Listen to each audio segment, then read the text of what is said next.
The Money Box, an essay written by Robert Lynd. The analysis is done by Dr. Vinamrata. Hello my dear students. Today in this video's lecture, we are going to analyze the essay The Money Box written by Robert Lynd. And it ridicules or satires upon the wisdom of the society, which is generally based on money and materialistic values. So the people around us, they try to inculcate all kind of money related issues, even starting from the small or tender age of a kid. So what is the money box? The money box is generally a construct. It is seen as a construct which is in the form or in the disguise of a toy, handed it out into the hands of a child in the form of a toy, so that the child will mistake it for a toy, but actually it is the worldly wisdom of the importance of money which is being transferred into the hands of the child by the cunning parents or the cunning seniors around us. So whosoever is transferring that money box to the kids. So it is a total humorous tone which the author follows, and how he talks about the various ways in which the money box is handed over to the kid in a very harmless form, and he talks about the various kinds of money boxes that are available, and what are the prospects in front of a child, what he or she could do when he or she gets a money box. It's full of examples and full of certain incidents which the author narrates about his kids and his relatives' kids, his nieces and their friends, how they look towards a money box, or how the author, when he was a young child, he looked towards a money box. So all this, it is replete with such incidents, and it's all given a very humorous tone. So when you read the essay, you will enjoy it a lot. So before going to the details of what the author says in the essay, let's start with an introduction to Robert Lynd. So now let's start with a brief introduction to the author, Robert Wilson Lynd, the full name. Timeline is 1879 to 1949, and he generally wrote by the pseudonym of Y.Y. So this essay, The Money Box, is also written under the pen name or the pseudonym of Y.Y. And he was an Irishman, and he was an Irish staunch nationalist related to the Irish literary movement and Irish revival. And he was an essayist and a poet. So the essay that we have to read here is The Money Box. It is written in an informal tone, and it starts with his niece. He narrates the story, or an incident actually, where his niece brings a money box as a Christmas gift to home, and he sees the money box and what are the things which follow. So let's start the analyzing of the text of this work. So this is the essay in front of us, as you can see, The Money Box, and it starts with the author narrating an incident where one of the elder of his nieces had brought home a gift from the Christmas tree. Maybe it was Christmas Day and people were exchanging gifts, and she gets a money box on that Christmas Day party. And it was a charming thing made with the shape of a house, and there are several kinds of money boxes you will see around. This one is in the shape of a house which has got long windows in the front, and the first question which she asks the author is, how does it open? She asked me, turning it upside down. So before the child drops any money into the money box, he or she wants to find out how to take out money from it. So she asked me, turning it upside down and tugging at floor, gable ends and roof in turn, in the hope that something would give way. So she was turning and twisting the house-like structure from the roof till the bottom, so that somehow or the other she could get the place from where the money can be retrieved. And yes, I said, taking it from the examination, that is the most important thing to know about a money box. No child, continued my niece, taking it back and shaking it vigorously, ever put money than 2 pence into a money box unless she knew how to open it. So The author also agrees upon this, and the niece also puts back the feedback that each and every child whosoever is going to put any money into the money box, before putting the money, he or she must know how to retrieve that money from that money box. Unless and until you know how to take out money, you don't drop in money. So do children still have money boxes? Because author has seen that in his childhood also. He had also been gifted many times several kinds of money boxes. So now he is trying to analyze the situation, whether still this trend is being followed, whether still children have money boxes with them. What about the children at school? I asked her. Oh yes, she said, but they all know how to open them, and they know how to get the money out with screwdrivers and things. So somehow or the other with the use of screwdriver. And then she names one of her friend, Belinda always has money boxes given to her, mostly in the shape of letter box. So this girl, her niece, the author's niece, got the money box in the shape of a house, and Belinda has generally many money boxes in the shape of letter boxes. And as soon as she saves 2 pence there, she sees some toffee into the shop and she wants the money back. So it is very hard for a child to save money, and for a money box, the most simplest thing a child can do is, if he or she does not know how to open it, just crack it up, cut out the bottom with a tin opener. So what she does, generally she opens up the money box in order to retrieve the money that she has saved. Now, once you open the money box, what will happen? All's gone. The toy will be destroyed.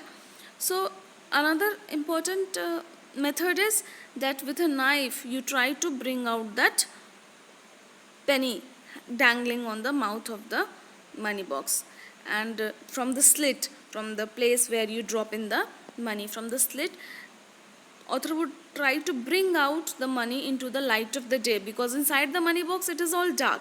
So he wants to bring out money, but he is a poor artificer, he says, someone who is not very good at arts. So that is also skill and art, how to bring out money from the money box. So he says that he is not a very good artist, he is not an artificer. So they usually failed him and he could never retrieve money in that way. So there are few more things exasperating than to have had a penny on the side of a knife time by time for 100 times, and to see it always, just as it seemed about to behave like a Christian, at last disappear into the tenebrous fastness of the money box. So here he gives an biblical example and says that every time you try to bring out the money box, bring out the money from the money box, it shows you that yes, it's coming, but finally it goes back. So one of the sorrows of the Tantalus. So the image he gives is of Tantalus. Who is Tantalus? Tantalus was a Greek actually a figure in Greek mythology, and he was cursed by the gods, cursed by Zeus, and he was half submerged into the water. And whenever he wanted to drink water, because the water is up to his body, up to his bust, but when he wants to drink the water recedes. And on the head is dangling beautiful juicy fruits, but whenever he wants to eat those fruits, the branches rise up high.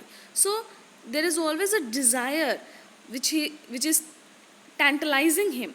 From this Tantalus word only tantalizing verb has been originated. So it is tantalizing him, he wants to have them, the fruit and the water, but he never gets them. It's never in the scope of Tantalus. So in the same way, the coin also behaves. It's on the verge of the slit, it can come out any time, but when the author finally feels that it's going to come out, at that time it is gone. So he says it is just like the sorrow of the Tantalus. You want to have coconut chips, you want to take your money back, money out from that money box, but you never get it. I, for my part, would never endure this sort of thing for very long. So what he did, The more the money box defied me, the more determined I became, and if I could not get the pennies with a knife, I went over to the cupboard and took out a young craftsman box of tools and armed myself with the chisel. So finally, when the knife won't work, when the money won't come out in that way, he would bring out the toolbox, a chisel from it, and using the chisel, he would cut open the money box. And after cutting off the top of the money box, you could wide open the slit and the pennies drop out easily, just like pigeons. Here it's a figure of speech, a simile, just like the pigeons, as easily as the pigeons flying out of the pigeon loft. If a pigeon is in a cage and suddenly you open the cage, what will happen? All the pigeons in the cage will fly away. In the same way, he uses the chisel to craft out the mouth of the slit, and from them then comes the money out. And because of the enlargement of the lid, what happens? It becomes very grotesque. It does not look like the regular mouth. The mouth of the slit becomes irregular, and it is tampered. So until and unless it is tampered, till the time the slit has not been cut into wide form, what happens? Its face is reminiscent of Mr. Murdstone, and when he uses the chisel, it becomes like Falstaff. It laughs. So who is Mr. Murdstone and who is Falstaff? Falstaff is a comic character created by Shakespeare in many of his comedies, and Mr. Murdstone is a villain by Dickens. So till the time the money box slit is prim, till the time the slit is untampered, till the time the money is not coming out from that slit, it is like a villain. It is like Murdstone. But as soon as the mouth is cut wide open, it looks as if it's laughing. It looks like a comic character. It looks like Falstaff, and it becomes your partner in mischief. And obviously it is more useful for the child who owns it to have this idea of how to open up the money box, and obviously to have the chisel with him. Unless and until you have the chisel, money box is of no use. Before, it was a mere nuisance with all the vices and none of the virtues of an ornament. Now it is highly serviceable money box, a money box which you can either put pennies into and take pennies out of as you please. So before opening the mouth of the money box, it was not useful. You could just put in money, you could not bring out money. But after opening the mouth of the money box, it's very useful, because now you can save money in it also, and you can bring out money from it also. So it is nice point in ethics whether it is dishonest to rob one's own money. So it is the money you have been saving. It is not for your daily coconut chips and chocolates, but it's like stealing your own money. So obviously he says that there are two selves, two consciousness of everyone, and both of the consciousness fights. One wishes to save, other wishes to spend, and which one of them wins? So the one becomes hostile to the other, the self who wants to save and the self who wants to spend. So both actually it's a kind of split personality. Both the selves are inside us, and one wants to save, but the other wants the coconut chips, the toffees, and he wants to bring out money from the money box. So in that way, both of the consciousness fight amongst us itself, and both of them distrust and become hostile towards one another. The self that saves feels himself thwarted at every turn by the self that spends, and the self that spends is irritated by the knowledge that the self that saves is constantly watching him and grudging him every penny in his fingers. So when the self that spends sees the self that saves sleepily slipping a penny into the money box, it longs to cry, "Stop, thief, that belongs to me," and vice versa. So I'm not going to detail of this. It's understood that both of the self do not want to tolerate one another, and both of the self One wants to spend, another wants to save. They are like Siamese twins. Who is a Siamese twins? Siamese twins whose bodies are attached. So they are forced to be with one another, although they don't want to, even if they don't want to. So the twins whose bodies are attached somewhere or the other, maybe through the bust or through the head or sometimes through the lower limbs. In many ways Siamese twins are attached twins. So here also is saying that these two cells are inside us only, just like the Siamese twins, and they both of them want to do two different things, but they have to somehow or the other drag one another, and they keep on complaining against one another, just like going into a court, and they go in front of the conscience, who is the magistrate. So it is again a metaphor. He is making the conscience, your conscience, as a magistrate, and the two selves are the two Siamese twins who are fighting, and goes to the magistrate to get their doubt cleared or to get the final judgment or final verdict. I do not remember at which date the self that spends won a complete victory in my bosom. So somehow or the other one has to win. Either you will spend more or you will save more. So author says about him, his personal feelings, that in his heart, in his bosom, somewhere or the other, the person that spends won completely over the person that saves. So he is not a person who could save money. It was just like a war of the Waterloo. He mentions here Waterloo, but I know that it was a Waterloo. Both of them fought hard, but finally the person, the self that spends, won. And as I am as avaricious as anybody, he says that he is also avaricious. Avaricious means greedy, and I love money, and obviously it cannot be expressed in words, and he cannot say how much he loves money. And the only money I ever hoarded was money that I had no time to spend. And see, money is something that however you get, that much you can spend. So he says that the only money he did not spend was that he did not get time to spend those in 24 hours of day. Otherwise he would have saved everything. He would have spent everything. And it was in vain that you would have told me that many a mickle makes a muckle. It's a kind of proverb that penny by penny, if you will save, one day it will become a pound. So if you will start saving, just in Hindi we have this bund bund se ghada bhadta hai. So once you start saving drop by drop, then only it will become more. So but for the author it is of no use, because he does not know how to do that. He does not know how to save. Or that you have been given me an edifying book about a poor boy who becomes rich because he remembered this proverb.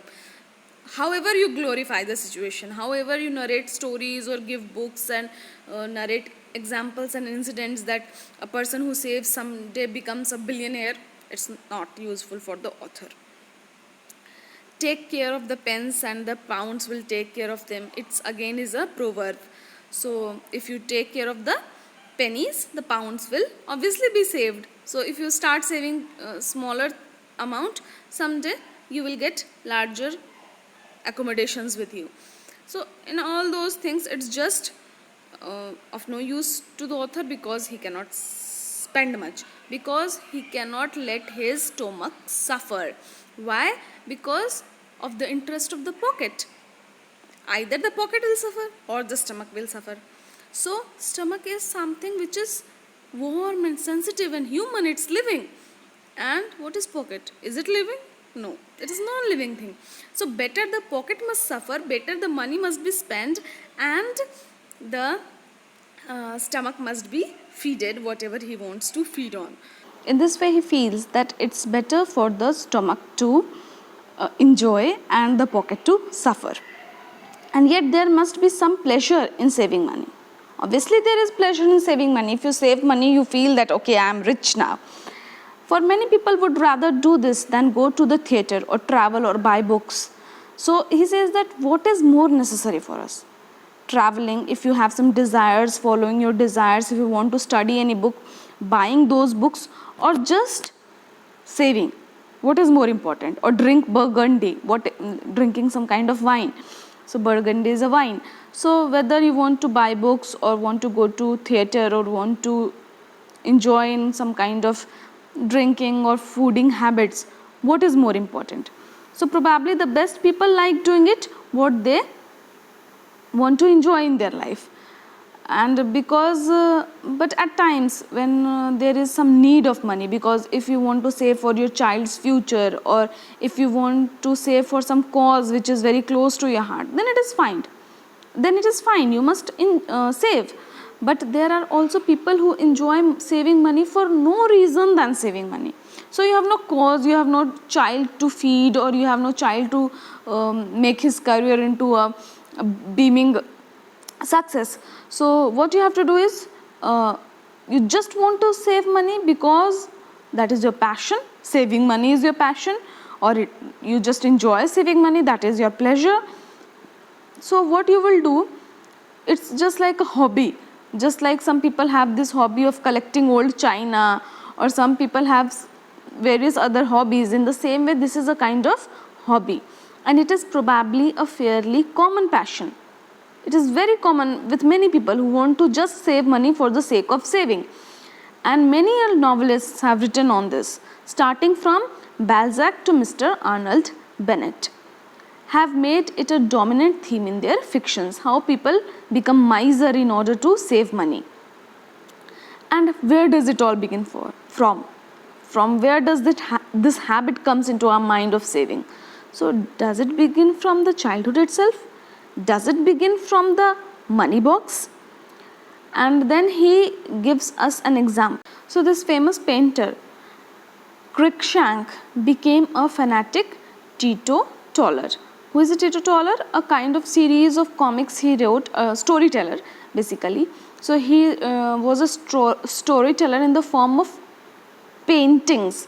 He made a series of paintings, and it showed the horrifying picture of how a person becomes alcoholic. So it started with the love for the liquor from the cradle itself. When the child is in cradle and cannot walk, he cannot do anything, he just can feed on bottle of milk.